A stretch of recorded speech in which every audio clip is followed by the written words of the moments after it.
প্রিয় শিক্ষার্থী, আসসালামু আলাইকুম। আমি আরিফ স্যার বলছিলাম।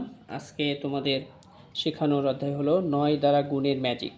দেখো, এভাবে আমরা ছোট থেকে ধীরে ধীরে বড় অঙ্কগুলো দেখতে পাচ্ছি। প্রথমে 1 দ্বারা গুণ, একটা 9 দ্বারা, তারপর 2টা 9, তারপর 3টা 9, তারপর 4টা 9। অর্থাৎ এটা হলো যদি কোনো বৃহত্তম সংখ্যা দ্বারা গুণন করতে বলে, তুমি দেখো এটা খুব সোজা। আমরা 9 আছে, 9 দুগুণে কত লিখি? 18 লিখব। 18।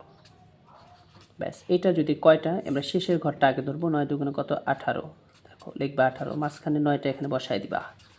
খুব সহজ। এটা দ্বারা গুণ করো, কত? 18 লিখলাম। 18, মাঝখানে 9 আছে তোমার, কয়টা? 2টা। 2টা 9 তুমি বসায় দিবা। সহজ না? দেখো এটা কত?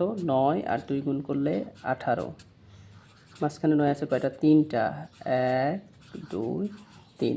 খুব সহজ উত্তর। 9 গুণন 2 সমান সমান 18।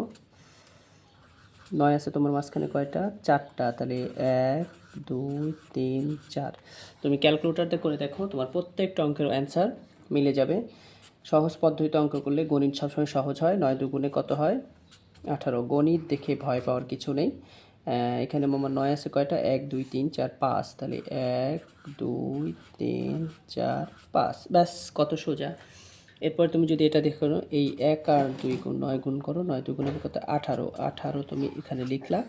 9 আছে কয়টা দেখো তো? 3 6টা। তাহলে 1 2 3 4 5 6। ব্যাস।